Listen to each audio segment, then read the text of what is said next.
Bienvenue sur la chaîne USA Celebrity Legacy.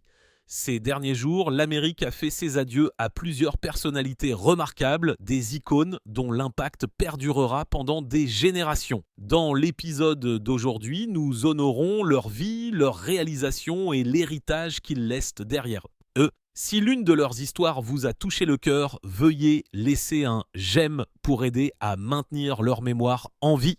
Merci d'être ici. Commençons maintenant. Ian Watkins, chanteur gallois et membre fondateur du groupe de rock Lost Prophets, est décédé le 11 octobre 2025 à l'âge de 47 ans.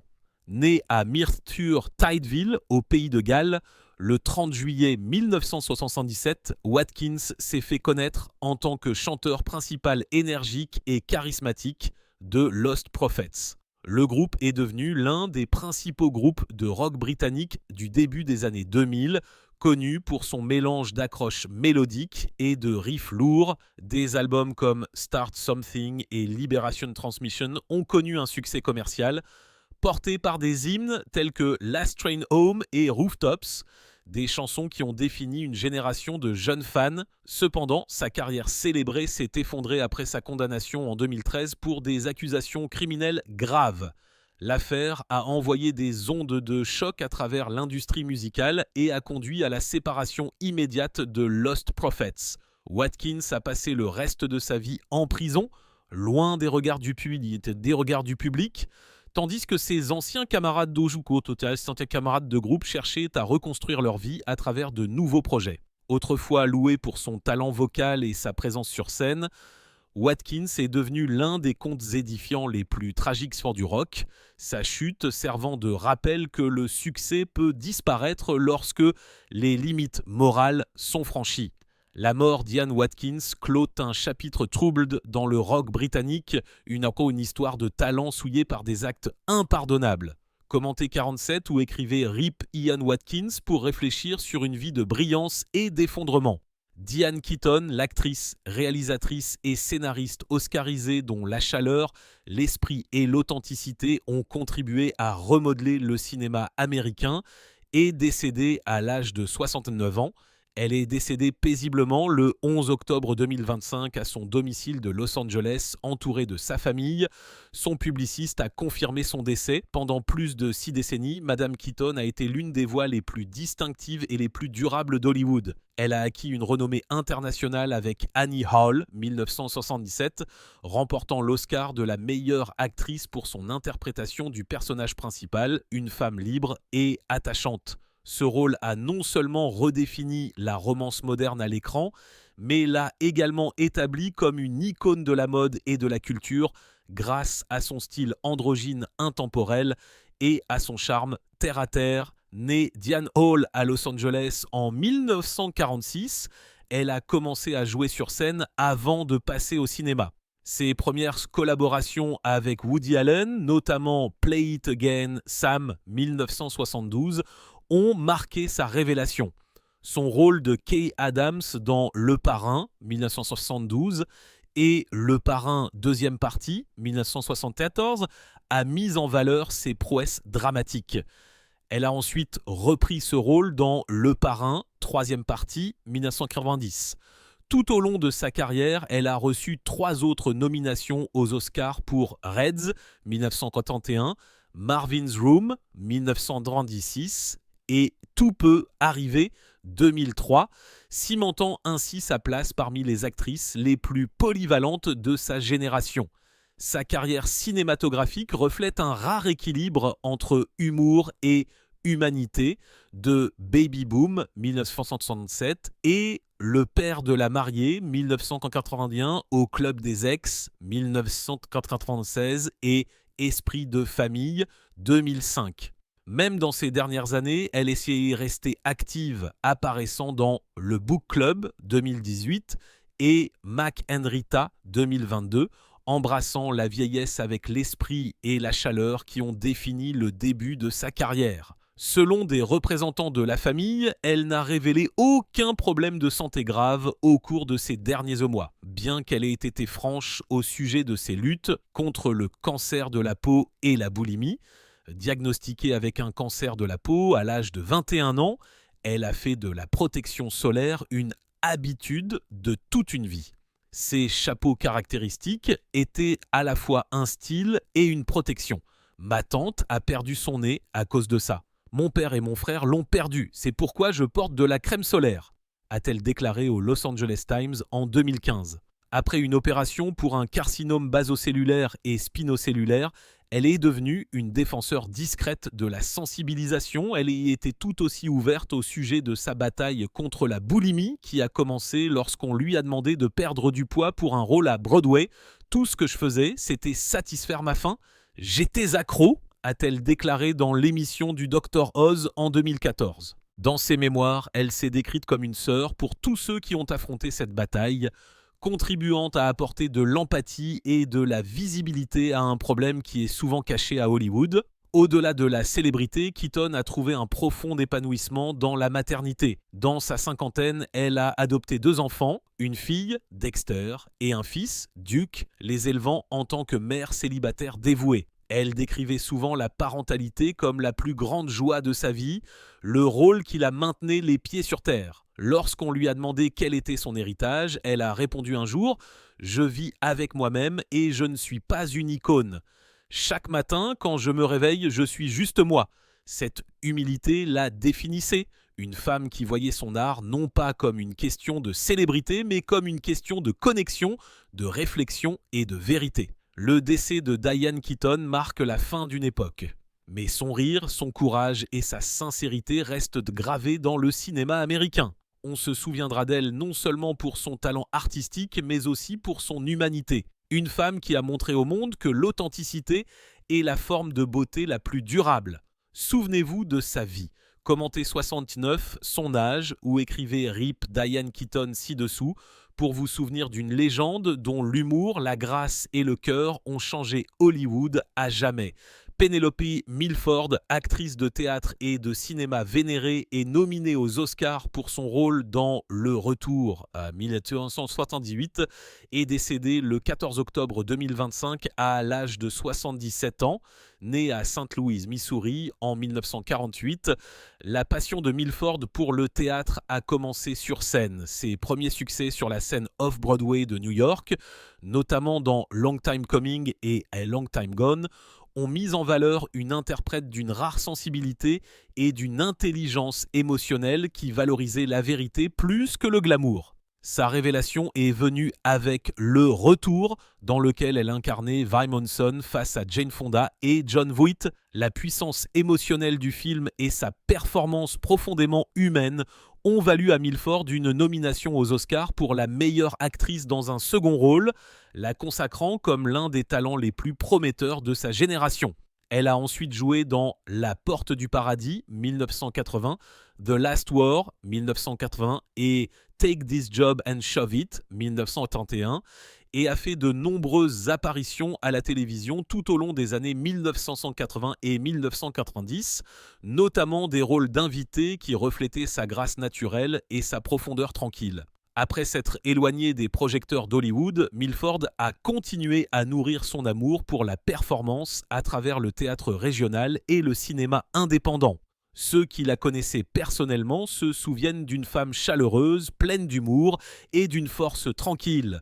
Son décès marque la perte d'une artiste qui n'a jamais recherché la célébrité, mais dont le travail continue d'inspirer. À tous ceux qui ont chéri ses performances, faites entendre votre souvenir. Commentez 77, son âge, ou écrivez RIP Penelope Milford en hommage à une femme dont l'esprit et le talent artistique resteront à jamais gravés dans le cœur de ceux qui l'ont vu briller. D'Angelo, l'artiste américain de R&B novateur dont la voix a redéfini le son d'une génération, est décédé le 14 octobre 2025 à l'âge de 51 ans. Émergeant au milieu des années 1990, il est devenu l'un des architectes déterminants du mouvement néo-soul, restaurant l'honnêteté, la chaleur et le talent des musiciens en direct dans une ère dominée par la pop numérique. Son premier album Brown Sugar, 1995, a introduit un nouveau son séduisant, fusionnant les harmonies gospel, l'improvisation jazz et le rythme funk avec une introspection profonde. Les critiques ont salué son travail comme un pont entre la passion de Marvin Gaye, le génie de Stevie Wonder et l'audace de Prince. Tandis que le public a embrassé sa vulnérabilité et sa profondeur spirituelle, en 2000, Voodoo l'a catapulté dans la légende, remportant 2 Grammy Awards, dont celui du meilleur album R&B et produisant l'hymne sensuel Untitled How Does It Feel, un moment qui a défini à la fois le talent artistique et l'intimité. Après plus d'une décennie de retraite personnelle, D'Angelo est réapparu avec Black Messiah 2014, un chef-d'œuvre audacieux et politiquement conscient qui a rappelé au monde que la soul pouvait encore défier, réconforter et confronter. Né Michael Eugene Archer à Richmond, en Virginie, il a mené une vie tranquille, ancrée dans la foi et l'autodiscipline. Son perfectionnisme et son refus de faire des compromis ont fait de lui une figure culte dont l'influence a façonné des artistes comme Frank Ocean, Anderson .Paak et A.I.R. Des chansons restent tissées dans le rythme de la musique moderne. Commenté 51, son âge, où écrivait Rip D'Angelo pour célébrer l'homme qui a ralenti le temps, ouvert les cœurs et fait revivre la musique soul.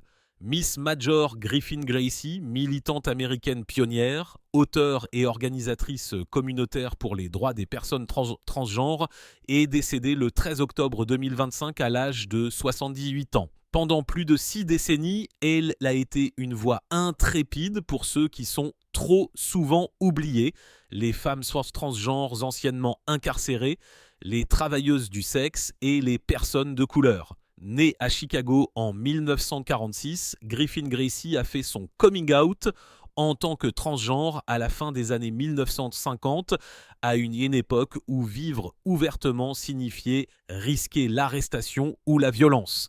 Elle a survécu aux deux, transformant la douleur en but. Sa vie a croisé certains des moments les plus marquants de l'histoire LGBTQ+, notamment les suites du soulèvement de Stonewall en 1969. En tant que fondatrice et directrice exécutive de longue date du Transgender Gender Variant Intersex Justice Project, TGIP, à San Francisco, elle a créé l'un des réseaux de soutien les plus influents du pays pour les personnes transgenres dans le système pénitentiaire. Ses mémoires, ses discours et sa participation à des documentaires comme Major 2015 ont offert au monde un regard sans filtre sur le coût et le courage de la survie. Connue par beaucoup simplement comme Miss Major, elle associait la chaleur maternelle à la férocité politique, encadrant des générations de militants. Son héritage ne réside pas seulement dans les institutions ou les récompenses, mais dans les vies qu'elle a contribué à restaurer. Elle a prouvé que la justice n'est pas abstraite. Elle est vécue, aimée et défendue chaque jour. Commenté 78, son âge, où écrivait Rip Miss Major pour honorer une vie consacrée à la dignité et au changement. Tony Fitzpatrick, l'artiste, écrivain et acteur chicagoan acclamé dont l'œuvre entremêle la vie de rue, la mythologie et la poésie, est décédé le 11 octobre 2025 à l'âge de 66 ans. Au cours de près de 5 décennies de créativité, Fitzpatrick a produit plus de 3000 collages, gravures et dessins qui ont défini son style singulier.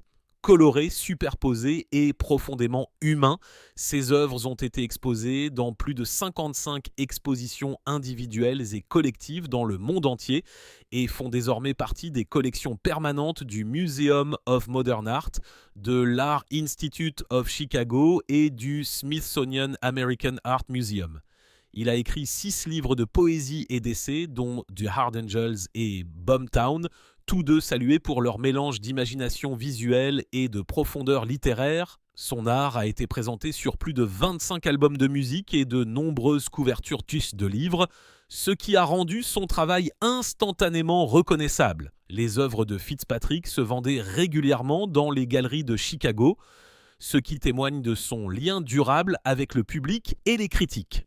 En plus de ses réalisations dans le domaine des arts visuels, il est apparu dans plus de 15 films et productions théâtrales, incarnant souvent la même compassion et le même courage qui imprégnaient son œuvre. Grâce à sa galerie Firecat Projects, fondée en 2010, Fitzpatrick a contribué à l'organisation de plus de 120 expositions soutenant des centaines d'artistes émergents. Commenté 66, son âge ou écrivait RIP Tony Fitzpatrick pour honorer un créateur qui a fait de l'art pour le peuple et à partir du peuple.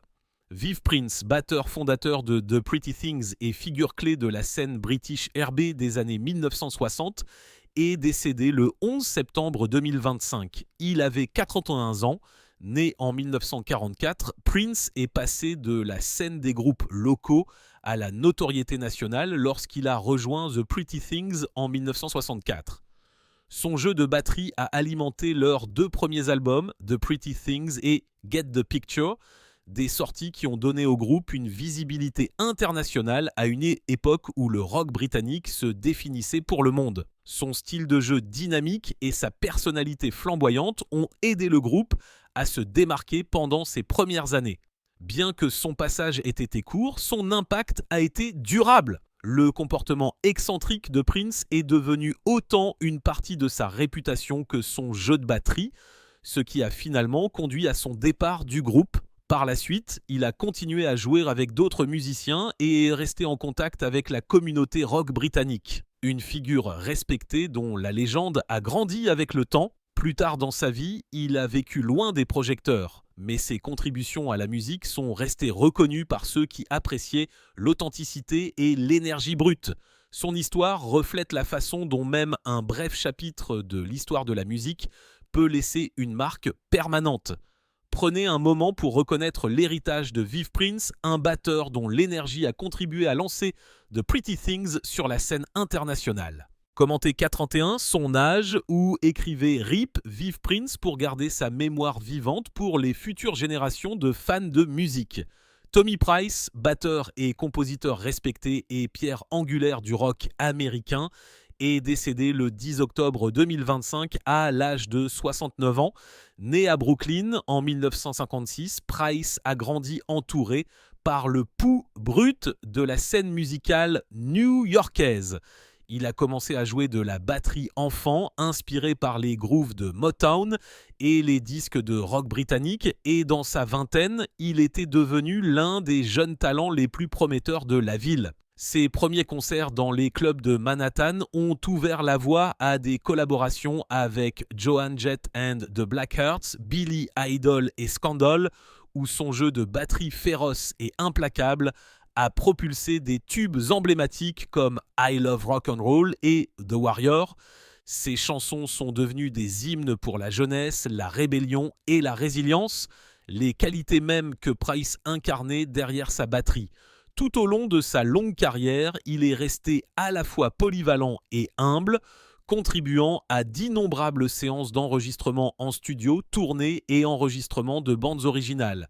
Ses amis le décrivent comme loyal, discret et profondément professionnel, le genre de musicien que tout le monde voulait à ses côtés sur scène. Son dévouement n'a jamais faibli. Il a joué non pas pour la célébrité, mais pour l'amour du rythme lui-même. Il a survécu grâce à sa famille et à ses proches qui continuent d'honorer sa mémoire. Le son de Tommy Price perdure, un battement de cœur stable et intemporel de l'histoire du rock. Si son rythme a un jour élevé votre asri ou ravivé un souvenir, commentez 69, son âge ou écrivez RIP Tommy Price pour honorer un homme dont la batterie parlait plus fort que les mots. John Woodvine, l'éminent acteur anglais qui a apporté profondeur et autorité à la scène, à l'écran et à la télévision, est décédé le 6 octobre 2025 à l'âge de 90 ans. Né à Tyne and Wear en 1934, Woodvine a étudié à la Royal Academy of Dramatic Art et a commencé sa carrière dans le théâtre de répertoire avant de devenir célèbre avec la Royal Shakespeare Company. Sa voix imposante et son allure digne en ont fait un acteur idéal pour le théâtre shakespearien et il a excellé dans les rôles qui exigeaient de la gravité et de la précision. Il était tout aussi habile dans les pièces modernes, se forgeant une réputation de polyvalence et de discipline. La télévision l'a fait largement connaître en Grande-Bretagne. Dans les années 1970, il est devenu un nom familier grâce à son rôle dans The Cars. Au fil des ans, il est apparu dans Doctor Who de Bours et Cavano QC, se construisant une carrière stable dans différents genres. Ses crédits cinématographiques ont ajouté une variété supplémentaire, notamment Le Loup-garou de Londres, 1981, qui a acquis un statut culte, et La folie du roi George, 1984, qui a démontré sa force dans la narration historique. Woodvine a épousé l'actrice Petra Davis, avec qui il a partagé un long mariage et des enfants. Ses collègues admiraient son professionnalisme, sa générosité et son sens du mentorat qui ont inspiré de jeunes acteurs. La carrière de John Woodvine s'est étendue sur plus de 6 décennies. Sa contribution durable au théâtre et à l'écran réside dans sa capacité à élever n'importe quelle production. Écrivez RIP John Woodvine pour honorer un acteur dont la voix et la présence ont enrichi la culture britannique. Ken Jacobs, cinéaste expérimental acclamé et pionnier du cinéma d'avant-garde, est décédé le 5 octobre 2025 à l'âge de 91 ans.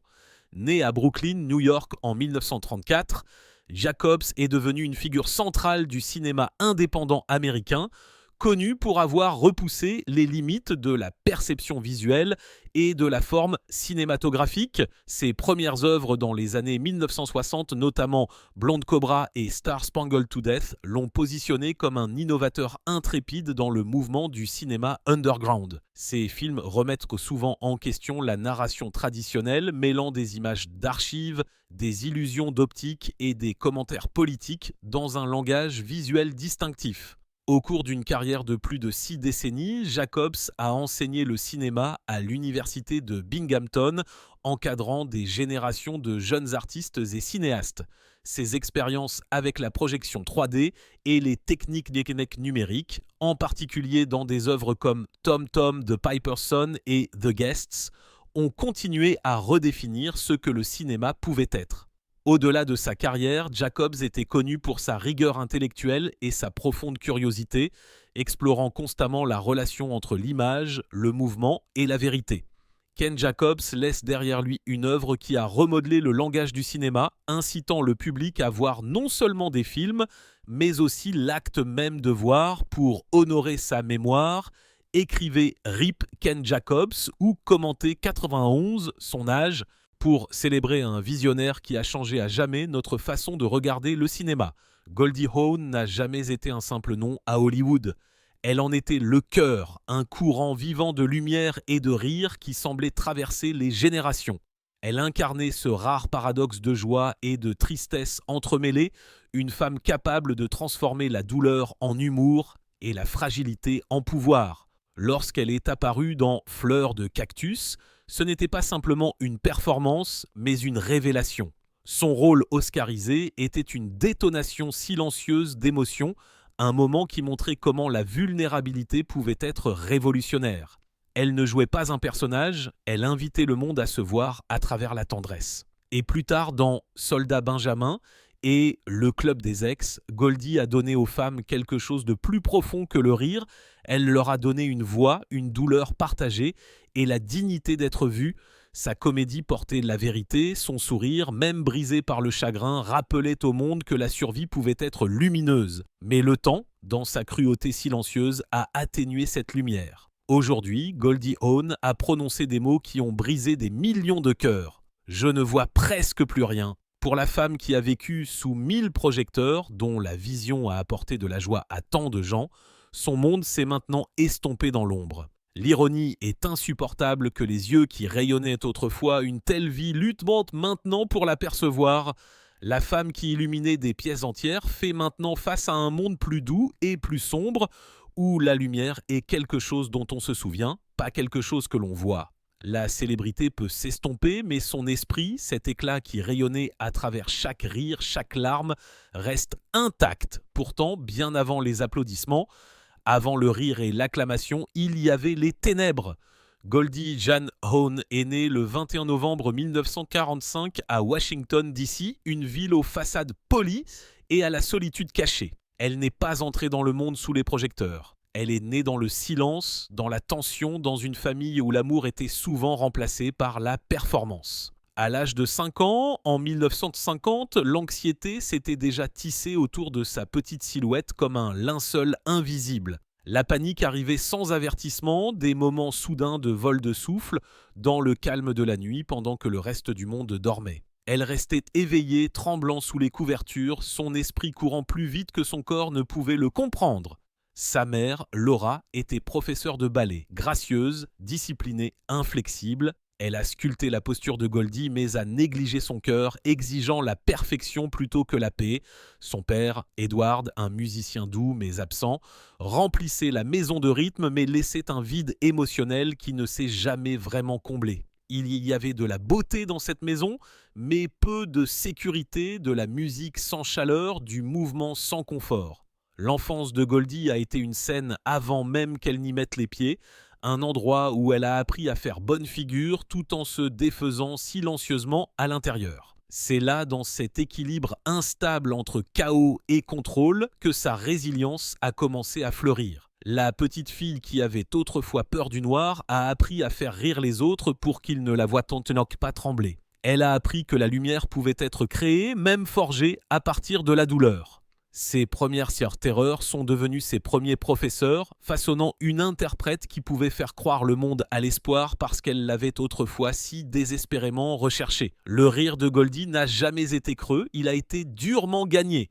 Il venait des fissures de son esprit, des années qu'elle a passées à essayer de se maintenir avec grâce et humour.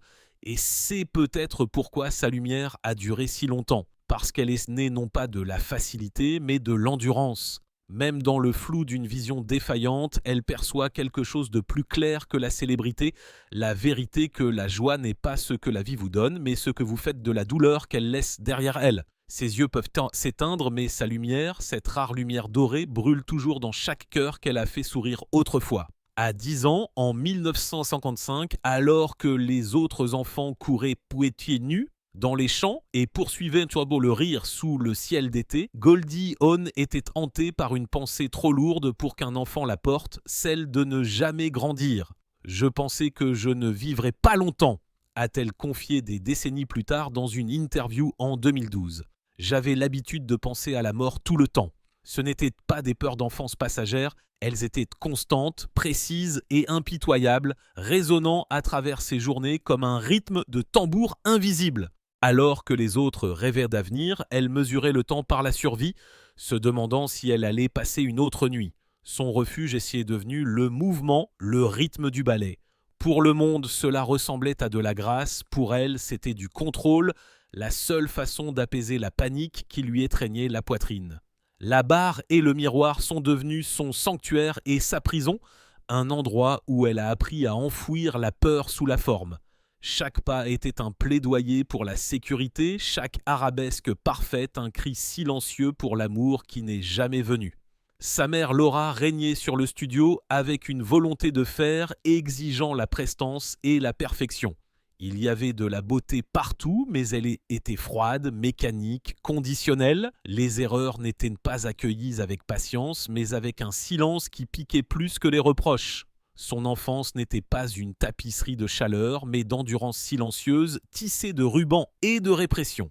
Son seul rêve, comme elle s'en souviendrait plus tard, était désespérément simple « Je voulais juste être heureuse ». Mais le bonheur semblait abstrait, lointain, un luxe réservé aux autres. La nuit, quand la maison était calme, elle enfouissait son visage dans son oreiller, étouffant ses sanglots pour que personne ne l'entende. Les larmes ne laissaient aucune trace et personne n'est jamais venu. Le jour, elle se transformait, elle devenait le rayon de soleil que son monde exigeait, souriante, douce, posée, toujours prête à jouer. Son rire, si éclatant et sans effort pour le monde extérieur, était né de la nécessité, pas de la facilité. Des années plus tard, elle le décrira avec une honnêteté perçante. « Je riais pour ne pas pleurer. Ce n'était pas de la poésie, c'était de la survie. Ce fameux sourire, celui qui un jour illuminera les écrans de cinéma et les salons du monde entier, n'était pas un don de tempérament, c'était une armure. Derrière lui vivait une enfant qui a appris très tôt que le monde récompensait le bonheur et punissait la douleur. Alors, elle s'est construite à partir de ce qu'elle avait. La peur s'est transformée en concentration, les tremblements en talent. Ce que le monde a appelé plus tard du charme était en fait de l'endurance façonnée en beauté. La perfection que sa mère exigeait est devenue le fondement de son contrôle. La solitude que son père a laissée derrière lui est devenue la source de son empathie. Chaque crise de panique, chaque répétition à travers les larmes, chaque effondrement silencieux dans l'obscurité est devenu une leçon de résilience. Mais la force de Goldie n'a jamais été bruyante, elle était du genre silencieux, celle qui se plie mais ne se brise pas, qui apprend à porter son propre poids sans se plaindre. Elle a été forgée non pas dans les applaudissements, mais dans la solitude. Et c'est cette force silencieuse qui un jour étonnera le monde, non pas par le défi, mais par la grâce. Même quand elle était petite fille, recroquevillée dans son lit, le cœur battant de terreur, quelque chose en elle refusait de se rendre, il y avait une lueur faible mais inébranlable qui lui disait de continuer. Cette minuscule flamme, fragile mais persistante, est devenue la lumière qu'elle partagera plus tard avec des millions de personnes. C'est la même étincelle qui remplira son rire, illuminera sa présence à l'écran et rappellera au public du monde entier que la joie n'est pas l'absence de douleur, mais sa transformation. La douleur ne l'a pas quittée lorsque son enfance s'est terminée, elle a évolué et est devenue plus subtile, plus vive, revenant sous de nouvelles formes juste au moment où elle apprenait qui elle était. Le monde voulait la perfection, pas la vérité, mais Goldie Hawn, par la rébellion silencieuse d'être la joie elle-même, a transformé sa souffrance en art. La terreur qui menaçait autrefois de la consumer est devenue sa boussole, la guidant vers l'authenticité. Elle n'a pas échappé à ses ténèbres, elle a appris à danser avec elles, et ce faisant, elle a enseigné au monde que la lumière peut venir même des endroits les plus effrayants. En 1963, à peine 18 ans et s'accrochant à un espoir fragile, elle a quitté la seule vie qu'elle connaissait à Washington DC pour entrer dans l'étalement chaotique de New York avec rien d'autre qu'une valise d'occasion et un rêve auquel elle ne pouvait pas tout à fait faire confiance. Mais la ville ne l'a pas accueillie, elle l'a dévorée. Déposée sur la 10e avenue, sans abri, sans argent, sans un seul visage familier, Goldie est devenue l'une des millions de personnes avalées par l'indifférence de la ville. L'éclat du show business qui l'attirait autrefois de loin se moquait maintenant d'elle, ses lumières froides, ses promesses creuses. Pendant un bref instant, son ancien professeur de danse lui a offert un endroit pour dormir, mais le confort a toujours été temporaire dans l'histoire de Goldie. Chaque nuit, alors que les sirènes hurlaient dans les rues et que les ombres de la ville scintillaient sur les murs craquelés, elle restait les yeux grands ouverts et tremblait, se demandant si elle avait commis une erreur qu'elle ne pouvait pas réparer. Pourtant, quelque chose en elle refusait de mourir. Elle a cherché la seule constante dans sa vie, la danse, et s'est inscrite à la prestigieuse Martha Graham School of Contemporary Dance. Mais même ce sanctuaire exigeait du sang. Sous l'œil attentif de Martha Graham elle-même, Goldie a été brisée et reconstruite avec une discipline brutale. Ses muscles la faisaient souffrir, son esprit vacillait et le cœur du doute n'a jamais cessé de chuchoter qu'elle n'était pas à la hauteur. « Oh, si shit, qui t'es pas à la hauteur !» Pourtant, elle a continué à avancer. Elle a saigné à travers les ampoules et a ravalé ses larmes jusqu'à ce que son effort devienne de la défiance. Puis un jour, de manière imprévue, ordinaire, comme un tour du destin, un chasseur de talent a capté une étincelle spontanée en elle, une lueur de génie maladroit. Ce moment l'a conduite à Rowan & Martin's Laugh-In et presque du jour au lendemain, la fille qui pleurait autrefois pour s'endormir sur des oreillers empruntés est devenue la chérie de l'Amérique. En 1968, son rire, ce regard écarquillé, sa chaleur étourdissante étaient partout, mais la pression aussi. Les lumières sont devenues plus brillantes, les attentes plus lourdes et Goldie, toujours si jeune, toujours si blessée, s'est sentie se noyer sous tout cela. Ce que le monde célébrait l'a tué doucement. Son anxiété, autrefois confinée à la chambre d'un enfant effrayé, l'a traquée maintenant dans sa loge. Juste avant le tournage, ses mains s'engourdissaient, sa poitrine se serrait, son esprit hurlait qu'elle était sur le point de mourir. Personne ne l'a vue. Ils ont vu l'étincelle, le rire, les paillettes. Mais dans les coulisses, Goldie s'asseyait par terre, pleurant silencieusement dans ses mains, terrifiée d'ouvrir la porte. Des années plus tard, elle confessera la vérité avec une honnêteté brutale. Je ne pouvais pas le supporter, la pression, les yeux sur moi. Il m'arrivait de pleurer dans ma loge avant de sortir. Elle était adorée, enviée et applaudie. Mais à l'intérieur, elle se défaisait fil après fil. Le succès que tout le monde pensait être un rêve devenu réalité était pour elle une prison dorée, polie à l'extérieur, creuse à l'intérieur. Sa montée vers la célébrité n'était pas triomphale, mais une escalade désespérée d'une falaise qui s'effondrait, chaque centimètre gagné avec une souffrance silencieuse. Mais Goldie n'est pas tombée. Elle a dansé à travers la peur, souri à travers les tempêtes et a réussi d'une manière ou d'une autre à illuminer le monde. Même lorsque le sien s'éteignait, son histoire n'était pas seulement une question de talent, mais aussi de survie, pas seulement de succès, mais aussi d'endurance, un témoignage que parfois la lumière la plus brillante de la pièce est celle qui se bat le plus fort pour ne pas s'éteindre. Sa percée est arrivée comme un coup de tonnerre en 1969. À seulement 24 ans, Goldie Hawn a stupéfié le monde en remportant l'Oscar de la meilleure actrice dans un second rôle pour Fleur de cactus. C'était un moment surréaliste. Une jeune femme aux cheveux d'or et à la statue d'or entrant sous les projecteurs impitoyables d'Hollywood avec une radiance qui semblait intouchable. Elle était lumineuse, inoubliable, l'incarnation du charme pétillant et de l'innocence naïve. Mais sous cette surface scintillante se cachait une femme qui commençait déjà à ressentir le poids de l'invisibilité. L'industrie voyait son sourire, son rire contagieux, son personnage excentrique à l'écran, mais ignorait l'intelligence tranquille et la complexité émotionnelle qui le nourrissait. « Je suis devenue célèbre pour être mignonne », avouera-t-elle plus tard dans une interview, sa voix calme mais teintée de douleur. Mais ce n'est pas tout ce que j'étais. Derrière des portes closes, Goldie se battait pour être entendue, pour être considérée comme plus qu'une caricature. Elle ne voulait pas qu'on se souvienne d'elle comme d'une chute de blague, elle voulait façonner des récits, contester les stéréotypes et reprendre son identité de créatrice. Elle a donc pris un risque que peu de femmes osaient prendre à l'époque. Elle est passée derrière la caméra. En 1981, désormais âgée de 35 ans, Goldie a joué et coproduit Soldat Benjamin, une comédie audacieuse sur une veuve protégée qui s'engage dans l'armée, un postulat à la fois scandaleux et révolutionnaire. Le film n'a pas seulement été un succès au box-office, il a été une onde de choc culturel. Il lui a valu une deuxième nomination aux Oscars et, plus important encore, a cimenté son statut de visionnaire. À ce moment-là, Goldie ne faisait pas que jouer, elle réécrivait le scénario pour toutes les femmes à qui on avait dit de rester à leur place. Mais le progrès a toujours un prix. Si le public l'adorait, les critiques restaient sceptiques. Les murmures persistaient. Était-ce de la chance? Était-ce le bon moment? Quelqu'un d'aussi adorable pouvait-il aussi être vraiment puissant?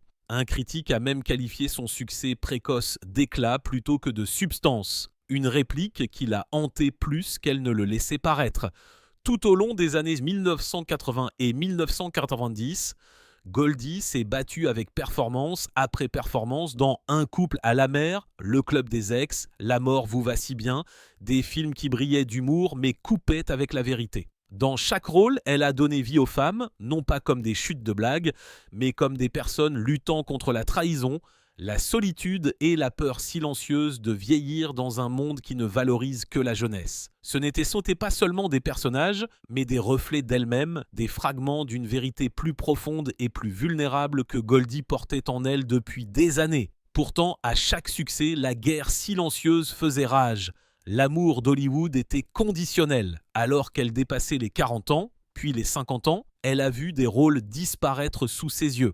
Les scénarios sont devenus plus minces, l'histoire s'est déplacée vers des femmes plus jeunes, et Goldie, dont toute l'essence illuminait autrefois chaque image, a commencé à ressentir le froid d'être lentement mise à l'écart.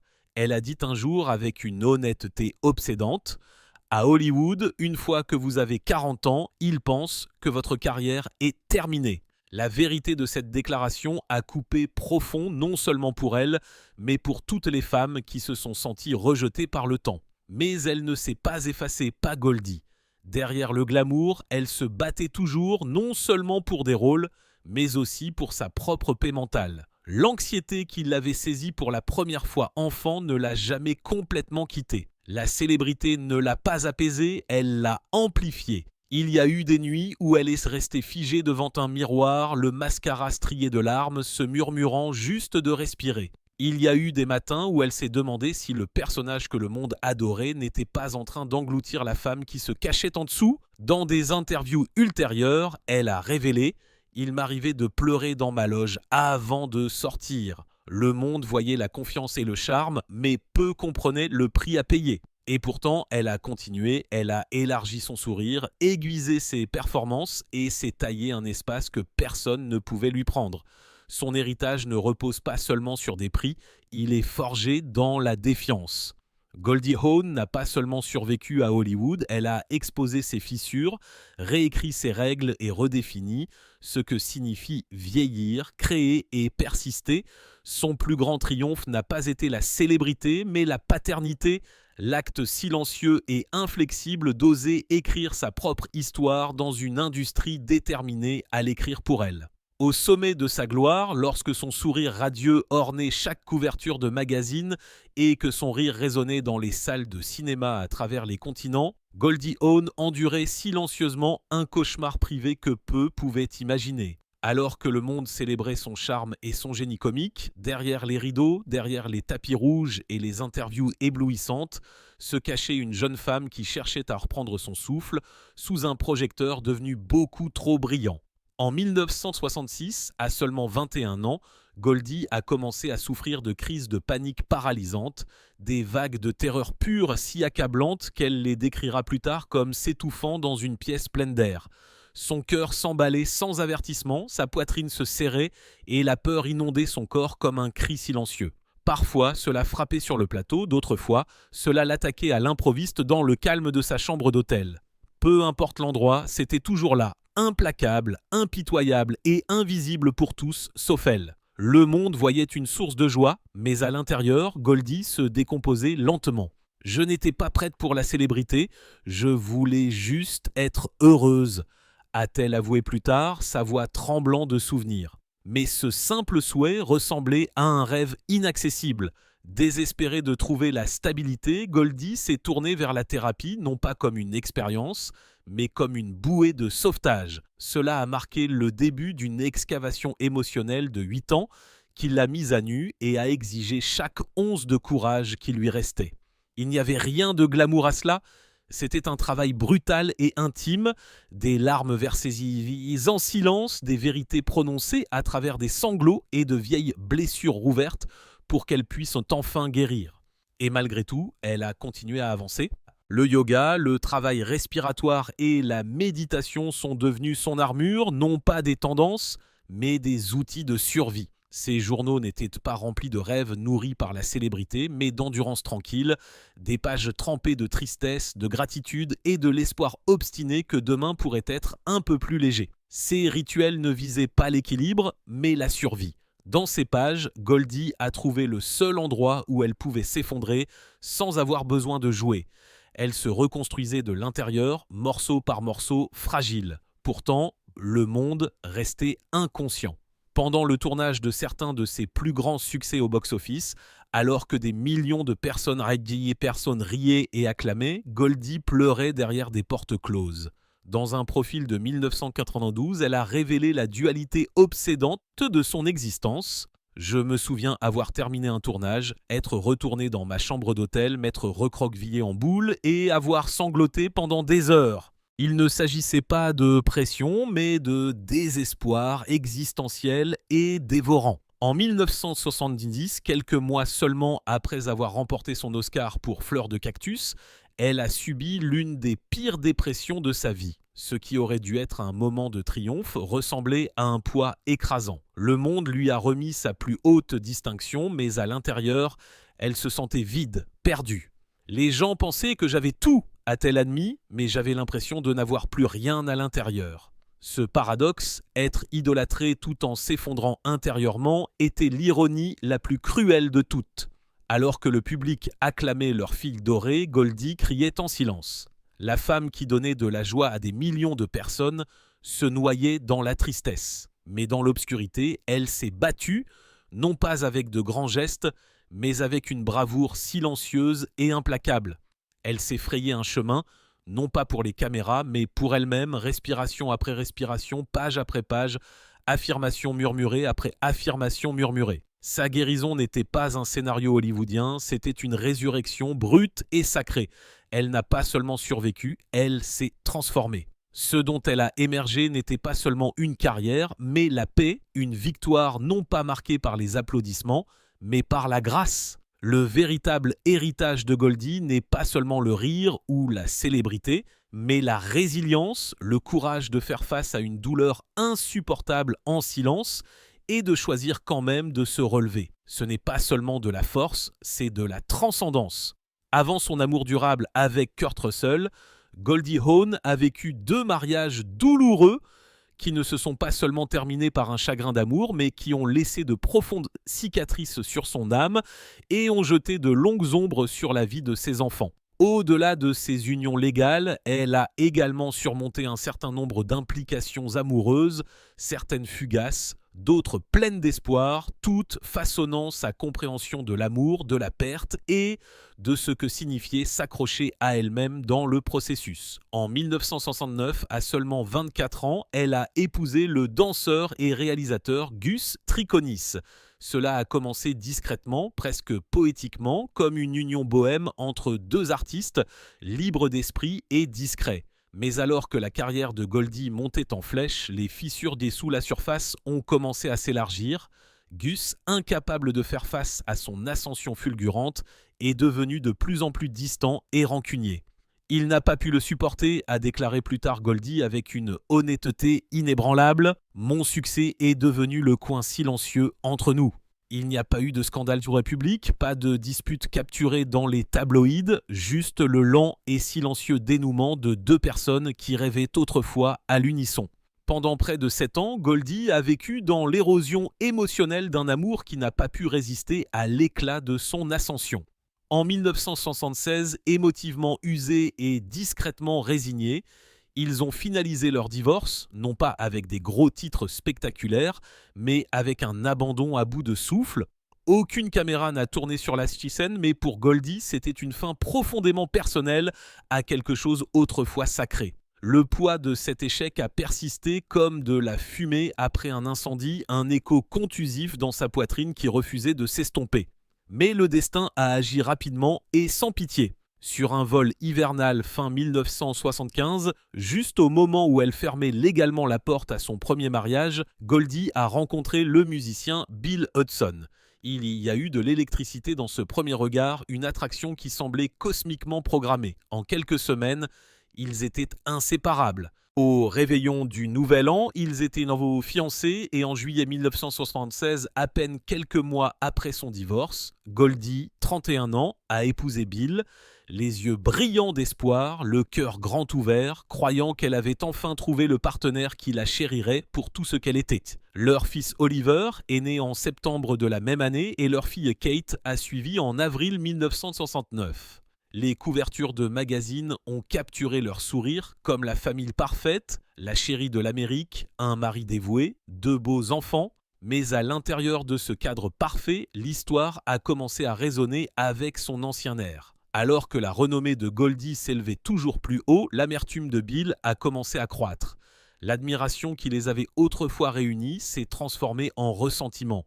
Il l'a accusée de vouloir un mariage ouvert, une affirmation qu'elle a niée, mais qui l'a profondément blessée. La chaleur entre eux s'est aigrie, remplacée par des silences qui hurlaient plus fort que les disputes ne pourraient jamais le faire. En 1980, seulement 4 ans après leur mariage, l'union s'effondrait sous le poids des attentes non satisfaites et des égos meurtris. En 1982, ils ont divorcé, mais la véritable dévastation n'était pas dans la fin, mais dans les suites.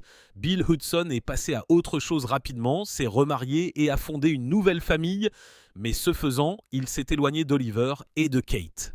Les anniversaires passaient sans appel, les fêtes allaient et venaient sans la présence d'un père. Goldie, désormais mère célibataire à 37 ans, s'est investie corps et âme dans l'éducation de ses enfants tout en essayant de les protéger de l'absence douloureuse de leur père. Mais certains silences sont trop bruyants pour être couverts. Ses propres peurs d'abandon remontant à son enfance ont commencé à se manifester dans les yeux de ses enfants. En 2015, pour la fête des pères, Oliver, alors âgé de près de 40 ans, a posté un message brutal et déchirant « Joyeuse journée de l'abandon ». Ce n'était pas mesquin, c'était de la douleur. Des décennies de questions sans réponse et de vacuité émotionnelle se sont transformées en mots qui coupaient comme du verre. Bill, à son tour, a publiquement rabaissé Oliver et Kate en disant « Ce ne sont plus mes enfants, elle m'a effacé de leur vie ». Goldie n'a rien dit, non pas parce qu'elle n'avait rien à dire, mais parce que sa dignité a toujours parlé plus fort que la vengeance. La douleur était visible dans sa retenue, gravée dans la douceur avec laquelle elle tenait ses enfants près d'elle en public, la fierté avec laquelle ils la célébraient à leur tour. Kate a depuis longtemps appelé sa mère son véritable parent, son étoile directrice, la personne qui ne l'a jamais quittée. Elle ne parle de Bill que comme de son père biologique, sa voix lourde du chagrin d'un enfant qui a attendu beaucoup trop longtemps un amour qui n'est jamais arrivé. La véritable tragédie du deuxième mariage de Goldie n'est pas seulement sa fin, mais l'effet d'entraînement qui a fracturé non seulement son cœur, mais les fondations de sa famille. Elle avait toujours rêvé de donner à ses enfants ce qu'elle n'avait jamais eu, un sentiment de sécurité, d'être choisie et chérie. Mais la réalité avait d'autres plans. En 1982, elle n'était pas seulement une star hollywoodienne à son apogée, elle était aussi une femme qui avait mené 2 guerres émotionnelles et qui en portait les éclats sans silence. Et pourtant, à la manière de Goldie, elle a enduré. Elle a transformé la douleur en carburant, le chagrin en humour et a élevé 2 enfants qui sont passés de l'abandon à la célébrité. Malgré tout, elle a continué à danser, à créer, à materner, non pas parce qu'elle le devait, mais parce que l'amour était pour elle un acte de résilience volontaire. Elle ne faisait pas que survivre, elle reconstruisait une famille à partir des ruines et le faisait avec une grâce qui la faisait briller encore plus. À la fin des années 1970, Goldie Hawn était devenue un pilier de la culture américaine, ses cheveux dorés et son rire contagieux illuminant les écrans et adoucissant même les critiques les plus acerbes. Elle avait vécu le chagrin d'amour, la réinvention et la perte, mais était restée d'une manière ou d'une autre rayonnante. Son histoire n'était plus seulement une histoire de célébrité, mais une histoire d'endurance, celle d'une femme déterminée à garder sa lumière allumée, peu importe combien de fois le monde essayait de l'éteindre. À 32 ans, elle n'était pas seulement une star de cinéma, elle était un symbole de joie dans un pays qui souffrait encore de la guerre, de la désillusion et du changement. Pourtant, hors de l'écran, cet extérieur lumineux masquait un lent dénouement, une femme tâtonnant encore à travers l'épave, des promesses brisées à la recherche de quelque chose de réel. Son deuxième mariage s'effondrait sous le poids du ressentiment et des besoins non satisfaits, et au milieu de cette tempête, des rumeurs ont éclaté, fortes, vicieuses et implacables, l'alliant à Warren Beatty. C'était la fin des années 1970 et Warren était au sommet de son attrait mythique, beau, intelligent, dangereusement charismatique. Goldie, encore légalement mariée à Bill Hudson, s'est sentie attirée par l'intensité de Warren et a admis plus tard que la connexion était indéniable. Leur chimie n'était pas seulement un potin, c'était une impulsion, mais le timing était empoisonné. Pour une femme élevée pour être la bonne fille, celle qui plaît, celle qui prend soin des autres, la suggestion d'infidélité coupait plus profondément que les gros titres des tabloïds. Elle frappait au cœur de la façon dont elle se voyait. Goldie était prise dans des limbes obsédants, désirant une connexion, se noyant dans l'isolement et paralysée par la culpabilité. Dans une ville où l'apparence c'est la loi, même la moindre allusion à un faux pas peut devenir une marque. Et pour Goldie, l'éclat du jugement ne s'est jamais adouci. Elle a fait remarquer qu'à cette époque, même les moments de réconfort avaient un coût, car derrière chaque murmure d'affection se trouvait le rugissement d'un monde prêt à la crucifier pour avoir besoin de ce que tout le monde semblait tenir pour acquis. Être tenu, vu, choisi. Sous les feux de la rampe d'Hollywood, la gentillesse ressemblait à une trahison et le désir est devenu un scandale. La connexion avec Warren, peu importe sa réalité, est devenue un autre fantôme dans une galerie de presque. En 1980, les ruines de son deuxième mariage étaient à nu et Goldie était épuisée par les illusions de la gloire et le vide froid qu'elle laissait derrière elle. Elle ne cherchait plus de contes de fées, elle voulait juste la paix. Brièvement, elle l'a trouvé avec l'acteur français Yves Régnier. Il n'était pas une figure dominante d'Hollywood, il était ancré, doux, discret. Et pour une femme dont la vie était dominée par les gros titres, cette constance tranquille ressemblait à une bombe. Leur relation, qui s'étend de 1980 à 1941, n'a pas fait la une des tabloïds, mais en privé, elle a compté. Des amis se sont souvenus comment Yves portait la petite Kate sur ses épaules ou aidait au rituel du coucher, de petits gestes que Goldie avait longtemps désiré voir de la part d'un partenaire. Il n'y avait pas de paparazzi pour capturer ces nuits remplies de douces berceuses et de rassurances murmurées, mais ce sont ces moments qui l'ont maintenue en vie. Pourtant, les fissures sont apparues comme elles le semblaient toujours. De vieilles blessures ont refait surface, la confiance s'est effilochée et bientôt le réconfort s'est transformé en conflit. Elle ne pleurait pas seulement la perte d'un autre partenaire, elle pleurait le rêve de donner à ses enfants quelque chose de stable. Cette absence a résonné plus fort que n'importe quelle critique. En 1981, Goldie a de nouveau tendu la main, cette fois vers Victor Dry, un entrepreneur charismatique dont le charme lui a offert un sentiment de vitalité qu'elle n'avait pas ressenti depuis des mois. Leur romance s'est enflammée rapidement, a brûlé avec éclat, puis a disparu tout aussi vite. Ce n'était pas toxique, mais c'était creux, un rappel qu'être désiré n'est pas la même chose qu'être aimé et que l'attention n'est pas de l'affection.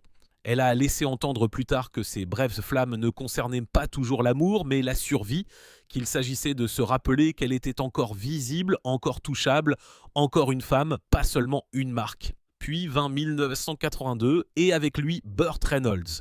Sur le plateau de Best Friends, deux icônes au cœur gaiso, au cœur las se sont rencontrés. Leur flirt était doux, leur connexion authentique. Goldie a décrit un jour Burt comme quelqu'un qui l'a fait rire quand elle avait oublié comment faire. Il a à son tour parlé d'elle avec chaleur et respect. Mais même la magie peut être éphémère, leur relation était comme une belle scène dans un film sans acte suivant. Le travail les a séparés, la vie est de nouveau intervenue, cela ne s'est pas terminé dans le drame, cela s'est terminé par un sourire et un soupir et une compréhension silencieuse que le timing et non la tendresse les avait trahis. En regardant en arrière, ces années entre les mariages et la maternité n'étaient pas seulement remplies d'amants, elles étaient remplies de désirs ardents. Chaque relation était un miroir reflétant ses besoins, ses peurs, son abandon infantile et l'acte d'équilibrage impossible de la féminité sous les feux de la rampe. Warren lui a montré le feu, Yves le calme, Victor l'éclat, Burt la sécurité, mais aucun ne lui a donné de permanence. Et ainsi, soir après soir, Goldie a quitté les premières étincelantes seulement pour retourner chez elle dans un silence qui posait une question encore et encore. Pourquoi l'amour disparaît-il juste au moment où je crois qu'il est réel ? Elle écrirait à ce sujet, méditerait à ce sujet, rirait même à travers cela à l'écran, mais cela ne l'a jamais complètement quitté, la célébrité lui avait tout donné sauf l'intimité.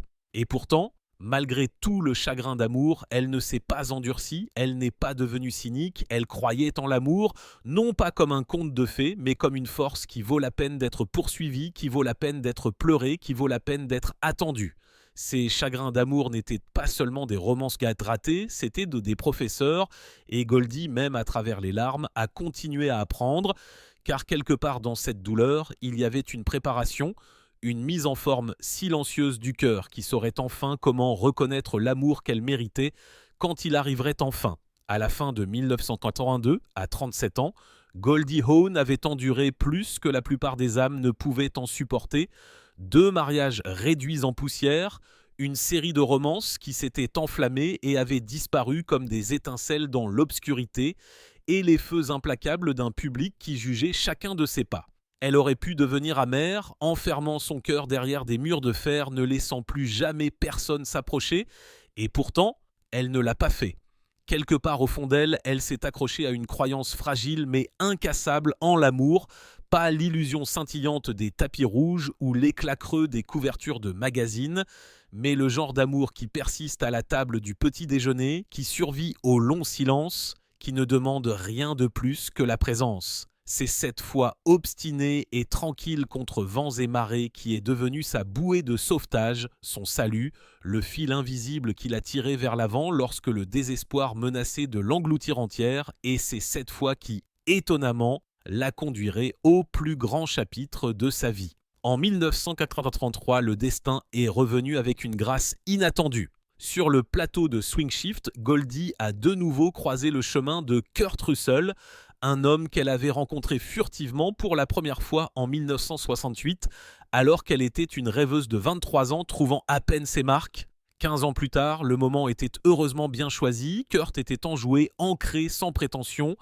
Un homme qui regardait au-delà de la file dorée et voyait la femme qui souffrait en dessous. Lors de leur tout premier rendez-vous, il s'est penché près d'elle, lui a dit qu'elle était belle, puis lui a demandé d'aller danser. Goldie se souviendrait plus tard doucement. C'était notre premier rendez-vous, ça semblait juste.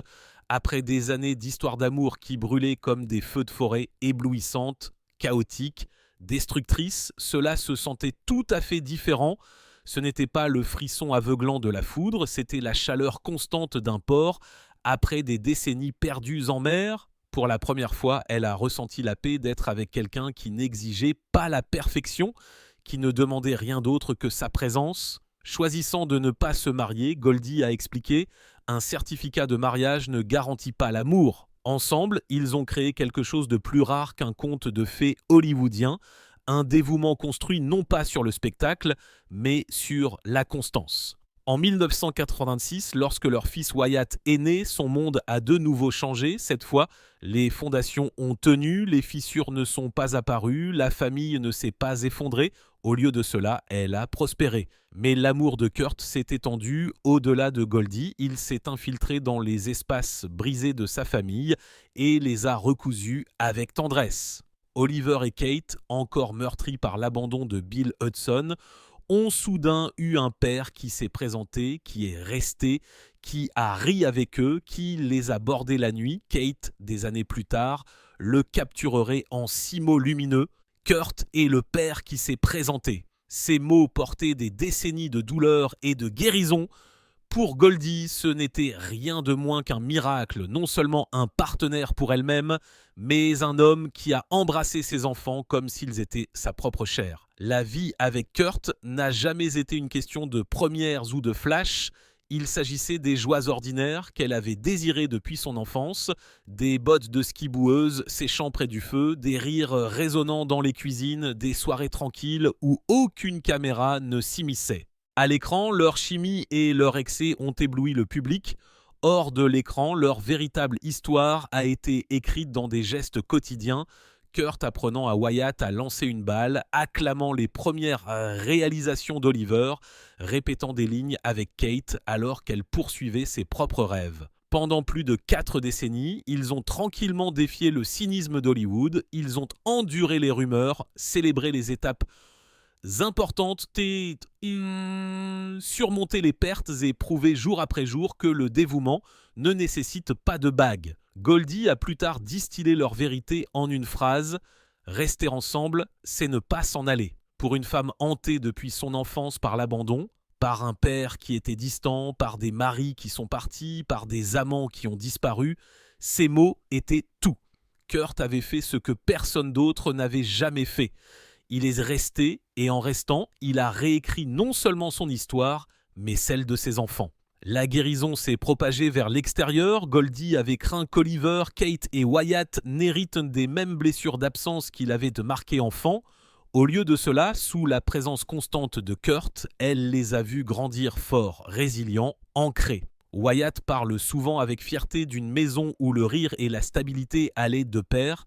Kate, maintenant elle-même une icône, appelle sa mère son ancre, et Kurt, le père qui a choisi d'être là. Même Oliver, dont la douleur a autrefois éclaté en public, a trouvé la force dans l'amour modelé par l'homme qui n'est jamais parti.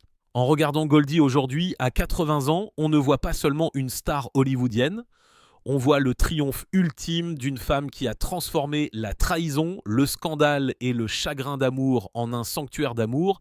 Elle a enduré l'agonie de voir ses enfants pleurer pour un père qui n'est jamais venu, l'humiliation du jugement public, la solitude d'être la fille Ritikelemi dorée de tout le monde tout en se brisant à l'intérieur. Et pourtant, elle n'a jamais cédé. En Kurt Russell, elle a trouvé non pas une flamme éphémère, mais une flamme constante qui brûle depuis plus de 40 ans. Leur amour n'est pas la fragile fantaisie d'Hollywood, il est plus rare, plus difficile. Forgé dans l'endurance et le dévouement tranquille, il prouve que même après des décennies de chagrin d'amour, une femme peut encore trouver la maison qu'elle a longtemps désirée et la garder. Le sourire qui masquait autrefois sa douleur rayonne maintenant une vérité différente. La guérison est si est possible, que l'amour peut arriver tard, mais qu'il vaut chaque blessure, chaque poids. L'histoire de Goldie Hawn n'est pas définie par les hommes qui l'ont abandonnée, mais par l'homme qui ne l'a jamais fait et par la famille qu'ils ont construite ensemble. Après une vie de promesses brisées, elle a finalement trouvé celle qui n'a jamais été brisée. Et dans cette promesse, elle a découvert le trésor le plus rare de tous. Un amour qui guérit, un amour qui dure, un amour qui sauve. À 80 ans, Goldie Hawn est la preuve vivante que la survie peut être lumineuse. Elle habite une vie qui brille de tout ce que le monde appelle le succès. Une richesse immense, un partenariat ininterrompu, des enfants qui la vénèrent et un héritage qui a remodelé l'image de la féminité à Hollywood. Pourtant, sous l'éclat se cache quelque chose de plus tranquille et de plus humain, le passage du temps, la douleur de la perte et l'ombre silencieuse de la fragilité qu'aucune fortune ne peut effacer. Sa valeur nette, estimée entre 90 et 100 millions de dollars, combinée à celle de Kurt Russell, forme un empire dépassant les 200 millions de dollars, mais pour Goldie, ces chiffres ne sont pas des triomphes ou Shoko. Ils sont des marqueurs de distance, un rappel du chemin parcouru depuis la petite fille effrayée de Washington DC qui tremblait autrefois sous les feux de la rampe, certaine qu'elle ne vivrait pas jusqu'à l'âge adulte. Ces maisons, éparpillées comme des constellations sur la carte, ne sont pas des trophées, mais des sanctuaires. À Malibu, son domaine en bord de mer vibre au rythme des vagues qui remplacent de maintenant les applaudissements, un écho plus doux d'adoration. À Aspen, la neige étouffe le monde dans la sérénité, un refuge de rire, où la famille se réunit pour skier et se souvenir que l'amour est son véritable héritage. Sa maison de Los Angeles porte le parfum des années, des dîners, des larmes et des anniversaires qui tissent ensemble une famille qu'elle avait autrefois peur de ne jamais avoir. Et à Manhattan, où elle a erré pour la première fois en tant que rêveuse sans le sou, elle garde un petit appartement, non pas pour le glamour, mais pour le souvenir. Pour le monde, ces endroits sont des symboles de richesse. Pour Goldie, ils sont la preuve que la paix peut être construite à partir de la douleur. Pourtant, même la paix n'est pas sans épreuve. Ces dernières années, elle a révélé avec une franchise déchirante « Je ne vois presque plus rien ». L'ironie est cruelle qu'une femme autrefois définie par son regard radieux scrute maintenant les ombres où la lumière vivait autrefois. Les scénarios se brouillent, les visages s'estompent, même la joie de regarder les sourires de ses petits-enfants est devenue une épreuve de foi. La femme qui a porté aux millions se bat maintenant contre une obscurité intime qu'aucun projecteur ne peut chasser. Mais Goldie ne s'effondre pas sous elle, elle se penche sur la voie qui l'a stabilisée pendant des décennies, Kurt la guidant à travers l'obscurité, lui rappelant qu'elle n'est pas seule. Les applaudissements ont cessé depuis longtemps, pourtant son rire reste doux mais invaincu. Ses journées ne sont pas dictées par les premières ou les caméras, mais par le rituel. Chaque matin commence par le yoga, la méditation et de longues respirations intentionnelles, les mêmes pratiques qui l'ont autrefois sauvé de l'emprise de la panique. Ses repas sont légers et conscients, des fruits, des légumes, du poisson, choisis non pas par vanité, mais par équilibre. Elle a résisté à l'obsession hollywoodienne de l'éternelle jeunesse, embrassant le visage que le temps a sculpté. La vraie beauté vient de la joie, dit-elle, et quand elle sourit, les rides ne font qu'approfondir cette vérité. Dans sa douceur réside sa force, une grâce qu'aucun bistouri ne pourrait sculpter. Bien qu'elle ne fasse plus la une des superproductions, elle revient occasionnellement sous les feux de la rampe, aux côtés de Kurt lors des premières, aux côtés de Kate lors des galas de charité ou devant les salles de classe grâce à Mind Up. la fondation qu'elle a fondée pour enseigner aux enfants la conscience émotionnelle et la résilience. Pour Goldie, Mind Up n'est pas une marque, c'est une expiation. C'est sa façon de donner ce dont elle avait autrefois besoin, une bouée de sauvetage pour les jeunes esprits hantés par l'anxiété, la peur et le doute de soi. Grâce au programme, elle réécrit tranquillement sa propre histoire d'enfance, s'assurant que les autres ne grandiront pas sous la même ombre qu'elle. Mais même maintenant, les fantômes sur A persistent, le père qui était là mais jamais présent, les maris qui sont partis, les gros titres qui se moquaient de son intelligence, réduisant sa profondeur à un rire. Ces souvenirs remontent sans invitation dans les moments où sa vue diminue et la solitude s'installe. Pourtant, cette fois, elle n'est pas seule. Elle est tenue par Kurt, qui est resté à travers chaque saison, par Oliver, Kate et Wyatt, qui l'appellent leur boussole, et par la vie même qu'elle a reconstruite à partir de l'épave. Sa famille est la preuve que l'amour peut reconstruire ce que le temps et le traumatisme ont autrefois détruit. Regarder Goldie Hawn aujourd'hui, c'est voir à la fois la fragilité et le feu, un corps usé par l'âge, mais un esprit intact par le cynisme. Elle a enduré presque toutes les sortes de chagrins d'amour, des enfants pleurant pour un père qui n'est jamais venu, des amants qui se sont refroidis, l'humiliation de sourire pour les caméras tout en se brisant derrière eux. Maintenant, alors qu'elle traverse ces années crépusculaires, elle fait face à la lente diminution de sa vision avec le même courage qu'il a autrefois porté à travers les feux de la rampe. Son sourire, autrefois une armure, est devenu une révélation, pas le bouclier d'une artiste, mais le morceau d'une femme qui n'a plus rien à prouver. Quand elle sourit à ses petits-enfants, à Kate, à Kurt, la lumière qui remplit la pièce n'est pas de la nostalgie, c'est la vérité. C'est l'éclat silencieux et sacré d'une vie qui a choisi l'amour plutôt que l'amertume, qui a choisi de rester douce dans un monde qui a endurci tant de gens. Son histoire n'est pas celle d'une jeunesse éternelle, mais d'un devenir éternel, d'une femme qui a transformé la peur en foi, l'abandon en appartenance et la douleur en but. La vie de Goldie Hawn ne se mesure pas en récompense ou en richesse, mais dans l'éclat de la résilience. Sa véritable fortune réside dans le rire qui résonne encore dans ses maisons, dans la main calme qui tend encore la sienne dans l'obscurité, dans la connaissance que même après des décennies de pertes, elle n'a jamais cessé de choisir l'amour. Elle n'est plus la figue dorée, elle est le cœur d'or, la preuve que même lorsque la vue s'estompe, la vision peut s'approfondir. Son voyage nous dit quelque chose d'intemporel, que la guérison ne signifie pas oublier la douleur, mais apprendre à vivre magnifiquement à côté d'elle, que l'amour dans sa forme la plus pure ne nous sauve pas des ténèbres, il reste avec nous à l'intérieur, éclairant le chemin du retour. Et peut-être que c'est l'héritage final de Goldie Hawn, que le véritable miracle de son histoire n'est pas qu'elle ait survécu à la célébrité, au chagrin d'amour et au temps, mais qu'elle les ait transformés en amour. Alors quand vous pensez à elle, ne vous souvenez pas seulement du rire ou de l'éclat, souvenez-vous de l'endurance, du pardon, de la foi qui ne s'est jamais brisée, car en fin de compte, Goldie Hawn n'a pas seulement illuminé l'écran, elle a illuminé ce que signifie vivre. Sa vie est un témoignage de la plus ancienne vérité de toutes, que l'amour, quand il est choisi encore et encore, même à travers le flou des larmes, devient la vision la plus claire qui soit.